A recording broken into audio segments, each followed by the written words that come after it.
The Avengers, which debuted in 1961, was characterized by its indelible style, its mix of mystery and sophistication, and its innovative approach to television narrative. But among its numerous iconic moments, there was one notorious scene that stood out, not because of the excellence that generally marked the show, but for transgressing boundaries in a manner that was too much for audiences and networks to handle. The fallout was so intense that it contributed to the end of the show's original run.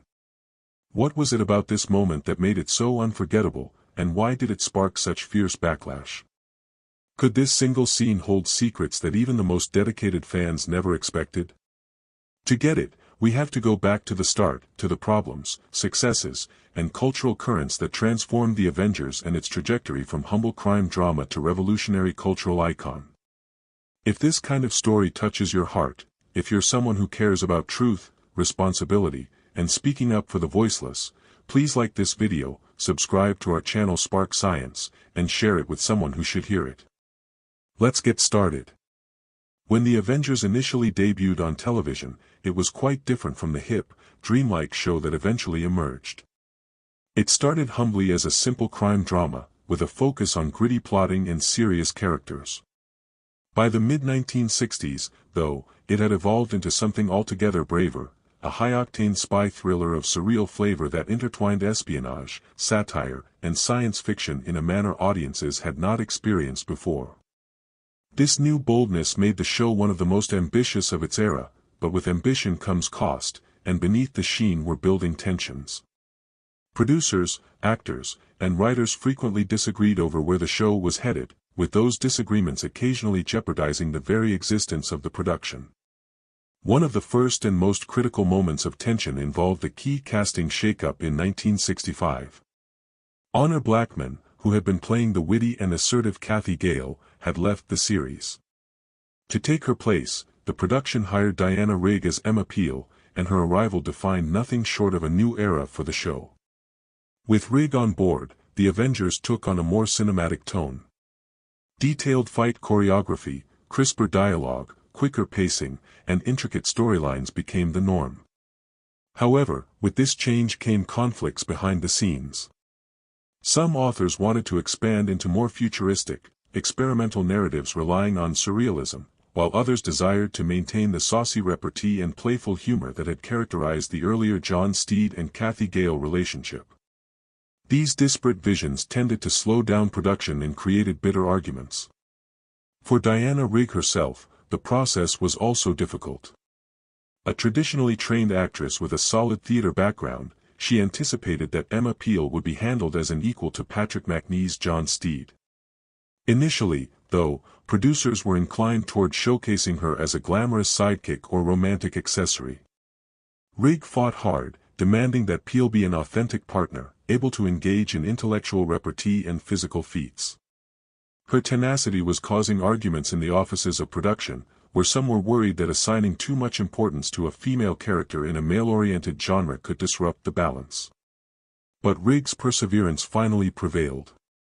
Emma Peel became television's most powerful female action heroine, respected for her intelligence, autonomy, humor, and toughness.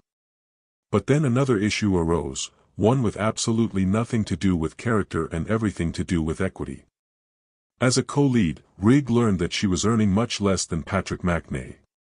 Outraged by the disparity, she insisted on equal compensation.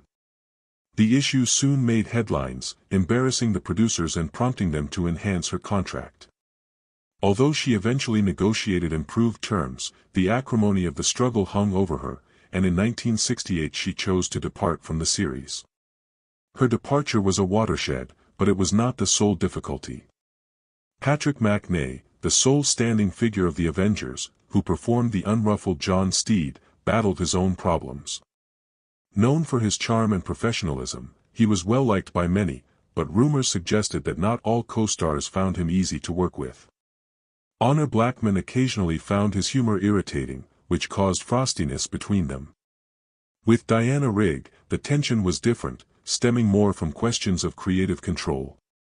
Macnee had been the show's face for a long time, but with Rigg's immense popularity, the focus was no longer only on him. This resulted in competition for screen time and plot superiority. Nevertheless, both the actors were professional, and in subsequent years they remembered working together fondly and with respect. Linda Thorson's casting as Tara King after Rigg left was another make-or-break moment. Producers yearned for a younger, more conventionally feminine presence, something different from Emma Peel's urbane sophistication. Thorson did not have the experience, though, and entering such an iconic character constituted a tremendous burden. Her chemistry with McNay never equaled the electricity of previous couplings, and critics were quick to describe it as such. At the same time, the tone of the series itself started to falter, awkwardly switching between serious and frivolous, never really recapturing the earlier accuracy. Ratings declined, networks stepped in more aggressively, and the delicate balance of satire, spy work, and surreality that had made the series so distinctive started to be more difficult to maintain. To fully appreciate how the series came apart, it is useful to recall how it came together. In the early 1960s, British television was on the threshold of a golden age. The BBC and the newer independent television companies were venturing risks with innovative, imaginative schemes, providing audiences with more than the traditional detective or soap opera fare. Sidney Newman, a Canadian producer with a reputation for brilliance, had already proved himself with armchair theatre. By 1960, he was intent on going further, crafting a spy thriller with sophistication and humor that diverged from the hard-boiled detective tropes that filled screens. This was the germ that became the Avengers. By the point at which Diana Rigg joined in 1965, the show was prepared to take off. Emma Peel, sophisticated, intelligent, and expert in martial arts, was not only a partner to Steed but also a female icon. Their relationship, based on banter, subtle romantic tension, and mutual admiration, was central to the series' success.